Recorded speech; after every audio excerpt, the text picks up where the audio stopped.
कहते हैं जिंदगी कभी कभी हमें ऐसे मोड़ पर ले आती है जहां रास्ते तो होते हैं लेकिन मंजिल नहीं, जहां सवाल होते हैं लेकिन जवाब नहीं, और जहां एक आखिरी ट्रेन इंतजार कर रही होती है। यह कहानी है विक्रम शर्मा की, एक युवा पत्रकार जो सच की तलाश में था, लेकिन उसे जो मिला वो सिर्फ एक खबर नहीं थी बल्कि एक ऐसा रहस्य जो वक्त की सीमाओं को लांघ चुका था। रात का अंधेरा हर कोने में समा चुका था। दिल्ली के बाहरी छोर पर बसा एक पुराना सुनसान स्टेशन, शांति नगर। इस स्टेशन का नाम बहुत कम लोग जानते थे, और जो जानते थे वो भी इसकी ओर मुड़कर नहीं देखते थे। स्टेशन की टीन की छतें हवा में कांप रही थीं। प्लेटफॉर्म की बत्तियां झपक रही थीं, जैसे कुछ कहना चाहती हो।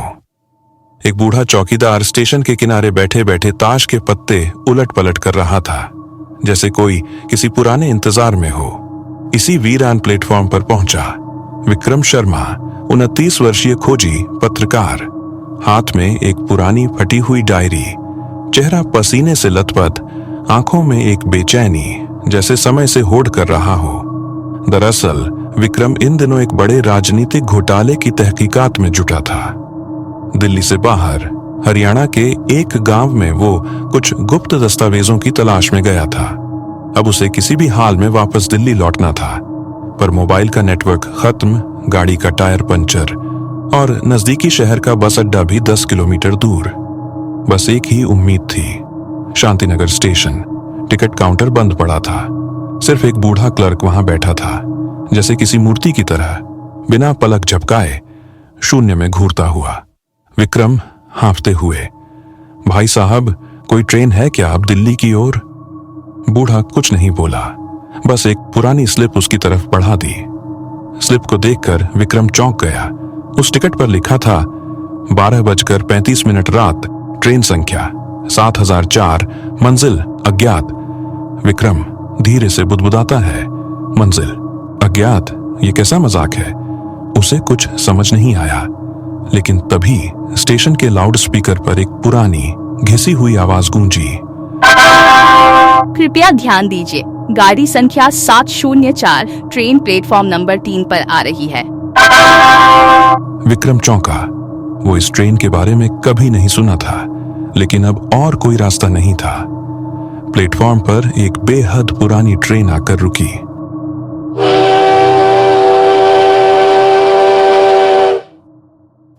लोहे की जंग खाई देह, लकड़ी की खिड़कियां, कोयले की महक। ऐसा लगा जैसे ये ट्रेन किसी म्यूजियम से निकल कर आई हो। विक्रम झिझकते हुए ट्रेन में चढ़ गया। अंदर का नजारा और भी अजीब था। हर यात्री पुराने जमाने के कपड़े पहने हुए, सूट बूट, गोल टोपी, साड़ी और बुशर्ट।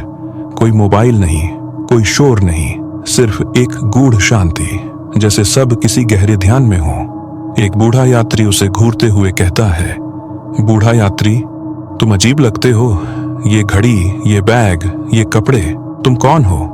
विक्रम कुछ जवाब देता, इससे पहले ही ट्रेन झटके से रुक जाती है। वह घड़ी देखता है, 1:17। स्टेशन के बाहर का बोर्ड पड़ता है, मोतीबाग स्टेशन, 1952। विक्रम की आंखें खुली की खुली रह गईं। मोतीबाग स्टेशन, 1952। क्या यह कोई सपना है या कोई साजिश? चारों ओर का नजारा समय में पीछे लौट चुका था। स्टेशन पर बैलगाड़ियां खड़ी थीं, लोग पुराने जमाने के लिबास में। कोई हाथ से पंखा जल रहा था, कोई लालटेन लेकर टिकट दिखा रहा था। विक्रम धीरे, ये कैसे हो सकता है? मैं क्या सच में 1952 में हूं? तभी एक वृद्धा साड़ी में लिपटी हुई धीमी चाल से उसके पास आती है, गौरी देवी। बेटा, तुम यहाँ यूं ही नहीं आए हो। 72 साल पहले इसी वक्त, इसी जगह एक ऐसी ही ट्रेन आई थी, और उस रात एक रानी की मौत हुई थी, रहस्यमयी और खामोश।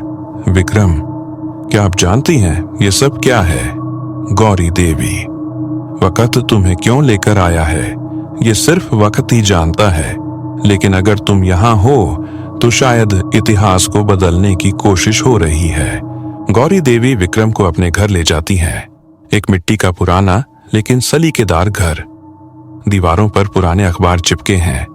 एक खबर पर उसकी नजर रुक जाती है। राधिका देवी की रहस्यमयी मौत, सबूत न मिलने पर केस बंद। रानी राधिका देवी मोतीबाग के राजा वीरेंद्र सिंह की पत्नी। कहा जाता है कि उसकी मृत्यु विष देने से हुई थी, लेकिन कभी कोई साक्ष्य नहीं मिला और यह मामला इतिहास की गलियों में खो गया। गौरी देवी, राधिका देवी को झड़ दिया गया था। उनके पति और उनके दीवान ने मिलकर यह साजिश रची थी, पर उस रात कोई नहीं था जो उन्हें बचा सके। विक्रम, आंखों में दृढ़ निश्चय, इस बार वो अकेली नहीं होंगी। गौरी देवी की मदद से विक्रम को महल में एक नौकर की नौकरी मिल जाती है। महल शानदार लेकिन रहस्यमय। संगमरमर की जमीन, ऊंचे झूमर, दीवारों पर विशाल पेंटिंग्स, हर कोना जैसे कोई राज छुपा रहा हो। विक्रम ने अपने पुराने कैमरे, ऑडियो रिकॉर्डर और एक डायरी को संभाल लिया था। शायद यही उसके सबसे बड़े हथियार थे। वो रसोई में, गलियारों में और यहाँ तक कि तहखानों तक भी घूमने लगा। और फिर पहली बार उसकी मुलाकात होती है राधिका देवी से। राधिका सुंदर, सौम्य, लेकिन आंखों में एक अधूरी चीख छुपी हुई, जैसे वो जानती हो उनका अंत पास है। विक्रम, रानी साहिबा, आपको झड़ दिया जाएगा आज रात। राधिका चौंक जाती है, पर विक्रम की आंखों में सच्चाई देखकर वो चुपचाप उसे रसोई की ओर ले जाती है। रसोई में वही दृश्य जो अखबार की खबरों में था। राजा के वफादार बावर्ची ने खाने में जहर मिलाया और उसे रानी के लिए भेजने की तैयारी कर रहा था। विक्रम ने सब रिकॉर्ड किया, छुपे कैमरे से फोटो खींची, रिकॉर्डर ऑन किया, राजा और दीवान की बातचीत सुनने की भी तरकीब निकाली। राधिका, अगर यह सच है तो आज ही मैं इस राज से पर्दा हटाऊंगी। रात का खाना परोसा गया। राधिका ने नकली खाना मंगवाया, असली जहर वाला फेंकवा दिया। राजा और दीवान को लगा खेल उनके हाथ में है, लेकिन जैसे ही वे मुस्कुराए, राधिका खड़ी हो गई। राधिका तेज स्वर में, मुझे सब पता है राजा साहब, आप मुझे मारना चाहते हैं ताकि किसी और को रानी बना सकें। राजा चौंकते हुए, ये बकवास है। लेकिन तभी विक्रम सामने आता है, हाथ में रिकॉर्डिंग डिवाइस। विक्रम, सुनिए, आपके ही शब्द, आपके ही गुनाह का सबूत।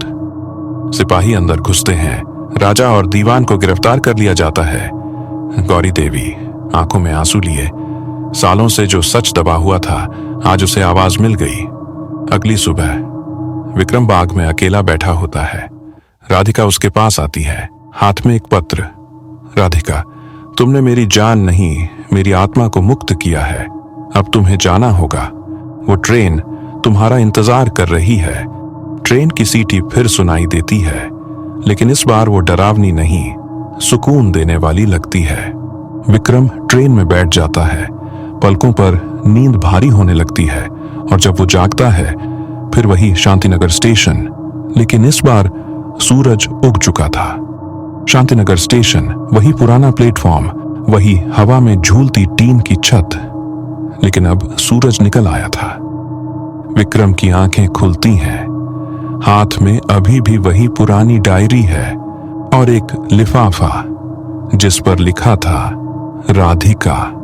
वो समझ नहीं पा रहा था, क्या ये सपना था या क्या वाकई वो समय में जाकर इतिहास बदल आया है। पर तभी उसकी जेब में कुछ खड़खड़ाया। निकालकर देखा 1952 की असली टिकट, ट्रेन नंबर 7004 की। कुछ दिनों बाद विक्रम वापस दिल्ली लौट आया। उसने तुरंत अपने अनुभव, रिकॉर्डिंग, सबूत और राधिका का पत्र इकट्ठा कर एक किताब लिखी, द लास्ट ट्रेन, एक समय यात्रा की गवाही। किताब प्रकाशित होते ही धूम मच गई। लोगों ने इसे कहानी माना, कुछ ने कल्पना, लेकिन पत्रकारिता की दुनिया जानती थी विक्रम शर्मा कोई फालतू बात नहीं करता।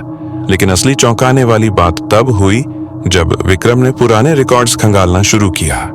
विक्रम दिल्ली के पुराने राजकीय संग्रहालय में पहुंचा। वहां डस्टी फाइल्स के बीच उसे मिली मोतीबाग राज्य अपराध रजिस्टर वर्ष 1952। उसने जैसे ही फाइल खोली, पहला पन्ना चौंकाने वाला था। Case number 108/55-2 Radhika Devi murder case. Status solved evidence submitted by anonymous journalist. Vikram सांस रोकते हुए, ये कैसे हो सकता है? ये केस तो इतिहास में कभी अनसॉल्व्ड माना गया था। और वहीं आखिरी पन्ने पर एक स्केच था, विक्रम का चेहरा, जिसे आज तक किसी ने नहीं देखा था। उस 1952 के केस में एक गवाह दर्ज था, एक अजनबी जिसने राजा के खिलाफ सबूत दिए और फिर कभी नहीं मिला। उस रात विक्रम अपने कमरे में बैठा, दीवार पर राधिका का पत्र टंगा था, टेबल पर किताब की कॉपी और लैपटॉप पर दुनिया भर से आ रहे इंटरव्यू रिक्वेस्ट। लेकिन जैसे ही घड़ी ने 12:35 रात के बाद बजाया, विक्रम के कमरे की दीवार की घड़ी रुक गई। ट्रेन की सीटी सुनाई देती है, फिर वही आवाज। 7004 ट्रेन प्लेटफॉर्म 3 पर आ रही है। लेकिन अब कोई स्टेशन नहीं था, कोई टिकट नहीं, कोई क्लर्क नहीं। बस खिड़की से बाहर झांकते हुए उसे दिखी वही ट्रेन, धीरे धीरे धुंध से निकलती हुई। क्या वाकई समय को बदला जा सकता है? क्या अतीत भविष्य से मिलने आता है? या ये सब एक रहस्य है जिसे बस वही देख पाता है जो सच की तलाश में निकलता है? और अगर कभी रात के अंधेरे में आपको एक बिना नाम की टिकट मिले जिस पर लिखा हो गंतव्य अज्ञात, तो संभल जाइए, शायद वो सिर्फ एक ट्रेन नहीं बल्कि समय का दरवाजा हो। कहानी अभी खत्म नहीं हुई, बस अगली आखिरी ट्रेन का इंतजार है। अगर आपको यह रहस्यमयी कहानी पसंद आई हो तो लाइक करें, कमेंट करें और शेयर करना ना भूलें। सब्सक्राइब कीजिए विविड DH कहानियां, जहां हर कहानी में छुपा है एक नया रहस्य।